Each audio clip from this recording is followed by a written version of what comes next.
అంటే నిన్న ముందుగా ఏం జరిగిందో చెప్తున్నాం. సో నిన్న ఆయన ఈ మధ్య కాలంలో బాగా వీడియోలు పెట్టడం బాగా పెరిగింది. అంతకుముందు చూస్తే వారాలు నెలలు కూడా పెట్టలేదు అతను. కానీ ఇది జరిగినప్పటి నుంచి కూడా 2026 నాది అన్నట్టుగా ఆయన ఖర్చుపోయినట్టుగా అర్థమవుతుంది. సో ఒక ఆనందం అయితే వచ్చింది అతనికి. అంటే నేను సడన్ గా ఈ మధ్య కాలంలో అంత పాపులర్ గా లేడు, లైమ్ లైట్ లో లేదు అతను. ఎందుకంటే చాలా యూట్యూబర్స్ ట్రావెలర్స్ దాదాపు ఒక తెలుగు నుంచే ఒక 100 ట్రావెలర్ బ్యాచ్ వచ్చేసారు కుర్రాళ్ళు. అంటే అర్థమైపోయింది దీన్ని ఎలా డీల్ చేయాలో తెలిసిపోయింది, పెడుతున్నారు, కాంపిటీషన్ రకరకాల మెథడ్లో చేస్తున్నారు. సో రెండవది ఏంటంటే ఇతనికి ముందు నుంచి కూడా ప్లస్ మైనస్ కూడా అతను నోరే. అంటే చాలా బాగా మాట్లాడడం, కొంత బూతులు అవి మాట్లాడడం వల్ల మాస్ ఎవరుంటారో వాళ్ళకి బాగా కనెక్ట్ అవుతుంది, వాళ్ళకి అది సహజమైన భాషగా అనిపిస్తుంది. ఈ మధ్యకాలంలో బూతులు మాట్లాడేవి యూట్యూబర్లు బాగా పెరిగారు. ఎందుకంటే అవి బయట ఎక్కడో ప్రైవేట్ గా మాట్లాడే బూతులు పబ్లిక్ గా మాట్లాడితే విందాం అనిపిస్తుంది చాలా మందికి. రెండోది ఆడవాళ్ళ చేత కూడా బూతులు మాట్లాడించడం బాగా పెరిగింది. అమ్మాయిలు భయంకరమైన బూతులు మాట్లాడుతుంటే ఆ వీడియోలు కూడా మిలియన్స్ లో వెళ్తున్నాయి. సో ఈ అబ్బాయి కూడా దాన్నే బేస్ చేసుకొని దాన్నే పెంచుకుంటూ వెళ్తున్నాడు. మామూలుగా అయితే సరదాగా ట్రావెల్ విషయాల్లో బూతులు మాట్లాడితే అదొక పద్ధతి. కానీ సామాజిక అంశాల్లో, పొలిటికల్ అంశాలకి ఎంటర్ అయిపోయి ఇతనికి ఏదో మేధావిలాగా లేకపోతే అతను ఏదో ఉద్యమకారులాగా, అతను బేసిక్ గా ఒక ట్రావెలర్. వివిధ దేశాల్లో ఎలా ఉంది ట్రావెల్, ఎవరన్నా ఆ దేశానికి వెళ్ళాలనుకుంటే ట్రావెల్ లాగ్ అంటే అర్థమేమి, ట్రావెల్ లాగ్ కానీ లేకపోతే ట్రావెల్ బ్లాగ్ కానీ ఇవన్నీ ఏం చెప్తాయి. ఏదన్నా ఎవరైనా ఒక దేశంకి వెళ్ళాలంటే ఆ దేశంలో ప్రధాన ఏం చూడాలి, లేకపోతే వెళ్ళాలంటే అక్కడ చీప్ గా ఏముంటాయి, హోటల్లో ఎక్కడెక్కడ ఏముంటాయి, ఎలాంటి కల్చర్ ఉంటది, మనం ఫైనాన్షియల్ గా మనం తక్కువలో చూడాలంటే. ఇప్పుడు మా ఫ్రెండ్ ఒక ఆయన ఉన్నారు, 50 దేశాల పైన తిరిగాడు అతను మనకి అతను కూడా కొంత రాశాడు కూడా.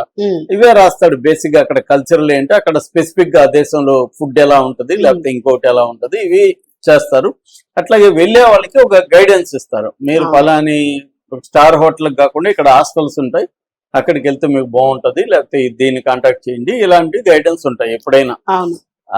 అది అంతవరకు ఇతనిది ఇంపార్టెన్స్ ఉంది. ఎందుకంటే ఒక ట్రావెల్ దీన్నే ఒక బిజినెస్ మోడల్ గా అతను డెవలప్ చేసిన విధానం కానీ, ఒక ఏటీఎం సెక్యూరిటీ గార్డ్ కొడుకు ఈ స్థాయిలో వెళ్ళి కోట్లు సంపాదించిన పరిస్థితి కానీ ఖచ్చితంగా ఇన్స్పిరేషనల్. అందువల్ల బాగా పాపులర్ అయ్యారు. దాదాపు 50 లక్షల మందికి పైన అతనికి అన్ని ఛానల్స్ ప్లస్ ఫేస్బుక్ అన్ని కలిపితే ఒక 50 లక్షల మంది ఫాలోవర్స్ అనండి, సబ్స్క్రైబర్లు అన్నట్టు ఉన్నారు. సో అది అతను సక్సెస్.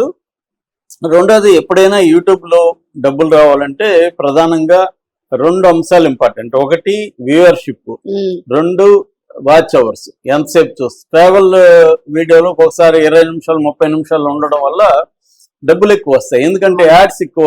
మామూలు 8 నిమిషాల్లో 3 యాడ్లు ఉంటాయి.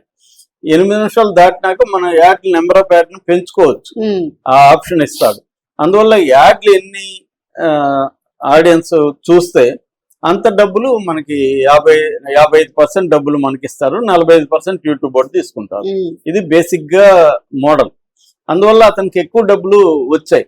ఎక్కువసేపు వీడియో చూస్తారు కాబట్టి. ఎక్కువసేపు చూడాలంటే ఇంట్రెస్టింగ్ గా చెప్పడం ఖచ్చితంగా అతని టాలెంట్. 180 దేశాలు, అనేక దేశాల్లో రిస్కీ కంట్రీస్ లో కూడా వెళ్ళి వచ్చాడు. అవన్నీ అతను మెచ్చుకోవాల్సిన విషయాలు. అయితే ఇప్పుడు అతనికి బెట్టింగ్ లో పాజిటివ్ నెగిటివ్ 2 వచ్చింది. బెట్టింగ్ లో ఏంటంటే సజ్జనార్ మెచ్చుకోవడం, బెట్టింగ్ యాప్స్ వల్ల చాలా మంది ప్రాణాలు తీసుకున్నారు, లక్షల కోట్ల డబ్బులు గవర్నమెంట్ అంటే ఇండియన్ సంపద పోయింది, ఎవరో తినేసారు. దీని మీద అతను పోరాడారు, అందరూ కూడా మెచ్చుకున్నారు. అయితే దీని వల్లనే కొన్ని ఇబ్బందులు కూడా వచ్చాయి. ఎందుకంటే బెట్టింగ్ యాప్స్ మీద బతికే వాళ్ళు, బెట్టింగ్ అడ్వర్టైజ్మెంట్ల మీద బతికే వాళ్ళందరికీ ఇతని మీద కోపం ఉంది.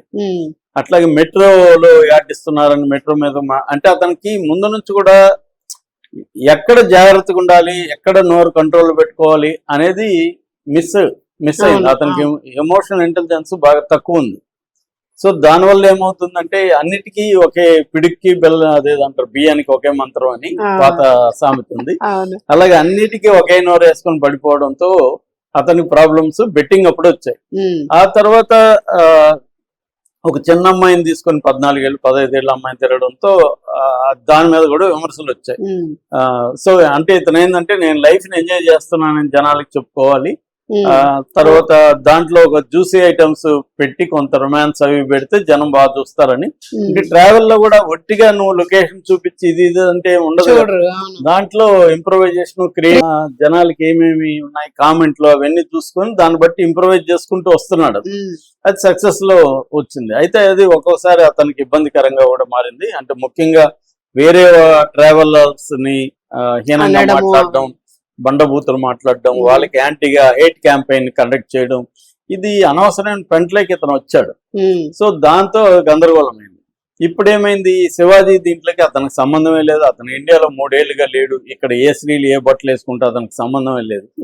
కానీ అతను వచ్చి దీంట్లో ఎంటర్ అయిపోయి బూతులు మాట్లాడడం, గరికపాటిని బూతులు తిట్టడం. శివాజీ నిజానికి ఎవరో అడిగారు ఇంటర్వ్యూలో, మీ ఫేవరెట్ యూట్యూబర్ ఎవరు అంటే అన్వేష్ ఉన్నాడు వాళ్ళ మమ్మీ అని అతను పొగిడాడు యాక్చువల్ గా. ఇతనేమో అతన్ని బండబూతులు అమ్ముకోడక అని తిప్పాడు. సో తర్వాత ఎవరో ఇతనికి ఆ వీడియో పంపించాను, నేను పొగిడిన అతన్ని నువ్వు ఇలా చెప్తున్నావు, నీ సంస్కారం ఇదేనా అంటే తర్వాత సారీ చెప్పాడు. ఆ సారీ కూడా వ్యంగ్యంగా చెప్పాడు తప్ప ఎక్కడ హానెస్టీ లేదు. సో ఇప్పుడు అతనికి యాంటీగా ఇక్కడ బీజేపీ వాళ్ళు కానీ సామాన్య జనం కూడా చాలా మంది యాంటీ అయిపోయారు అతను.